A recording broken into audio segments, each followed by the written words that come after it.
Ta parole, Seigneur, est vérité, et ta loi délivrance. Ta parole, Seigneur, est vérité, et ta loi délivrance. Heureux ceux qui ont entendu la parole dans un cœur bon et généreux, qui la retiennent et portent du fruit par leur persévérance. Ta parole, Seigneur, est vérité, et ta loi délivrance. Le Seigneur soit avec vous. Évangile de Jésus-Christ selon saint Jean.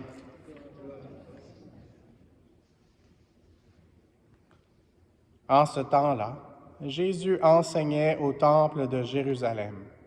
Dans la foule, on avait entendu ces paroles, et les uns disaient, « C'est vraiment lui, le prophète annoncé. » D'autres disaient, « C'est lui, le Christ. » Mais d'autres encore demandaient, « Le Christ peut-il venir de Galilée?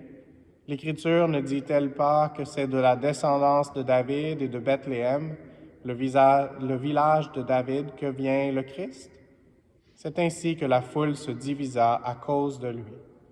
Quelques-uns d'entre eux voulaient l'arrêter, mais personne ne mit la main sur lui. Les gardes revinrent auprès des grands prêtres et des pharisiens qui leur demandèrent « Pourquoi ne l'avez-vous pas amené? » Les gardes répondirent « Jamais un homme n'a parlé de la sorte. » Les pharisiens leur répliquèrent « Alors vous aussi, vous vous êtes laissés égarer? Parmi les chefs du peuple et les pharisiens, y en a-t-il un seul qui ait cru en lui? Quant à cette foule qui ne sait rien de la loi, ce sont des maudits. » Nicodème, l'un d'entre eux, celui qui était allé précédemment trouver Jésus, leur dit, « Notre loi permet-elle de juger un homme sans l'entendre d'abord pour savoir ce qu'il a fait? » Ils lui répondirent, « Serais-tu toi aussi de Galilée? Cherche bien et tu verras que jamais aucun prophète ne surgit de Galilée. » Puis ils s'en allèrent chacun chez soi. Acclamons la parole de Dieu.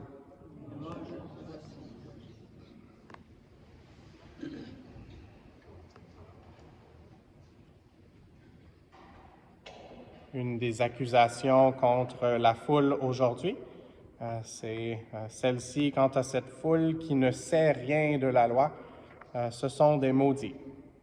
Donc, les lectures aujourd'hui, avec la première lecture, m'a fait penser au savoir, ce qu'on avait entendu dans la première lecture du prophète Jérémie, qui parle de Jésus, mais qui parle aussi de lui-même et de nous, était la parole suivante, la première, « Seigneur, tu m'as fait savoir, et maintenant je sais. » Et donc, on doit demander au Seigneur de nous aider à savoir. Et puis, qu'est-ce qu'on doit savoir? C'est pas juste à propos de Jésus, mais ce qu'on doit avoir, c'est une connaissance plus intime avec Jésus. Pas juste sur les faits, sur le fait qu'il devrait être de Galilée ou de Bethléem.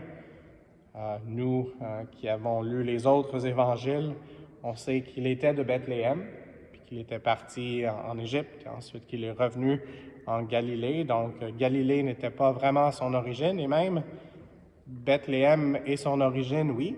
C'est là qu'il est né, c'est là que les anges sont venus chanter le gloire à Dieu. Et en même temps, son origine, elle vient d'une façon très mystérieuse par l'Esprit Saint qui a couvert Marie de son ombre. Et donc, pour nous, ce sont des connaissances qu'on a à travers notre catéchisme, mais il faut demander au Seigneur de nous aider à connecter la réalité, le savoir intellectuel avec notre cœur, pour qu'on puisse vraiment accepter le Seigneur comme il est, comme notre refuge, comme nous l'avons dit dans le psaume. Et puis, c'est pas juste dans un sens, aujourd'hui, on peut demander la question, Jésus qui va la poser à ses disciples, et Pierre qui va avoir une bonne réponse, « Qui suis-je? » Jésus demande ça, « Qui suis-je selon les autres et qui suis-je selon vous? » Et donc, Jésus nous pose cette même question aujourd'hui. Et c'est une question très importante, et encore une fois, j'utilise le mot mystère. Jésus, il est mystérieusement pleinement Dieu, pleinement homme. Il est dans la Sainte Trinité, mais ce que ça révèle qui nous sommes.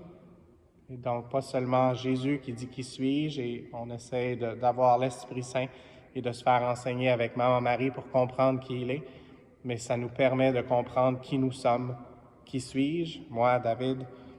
Qui suis-je? Chacun, vous pouvez ajouter votre nom.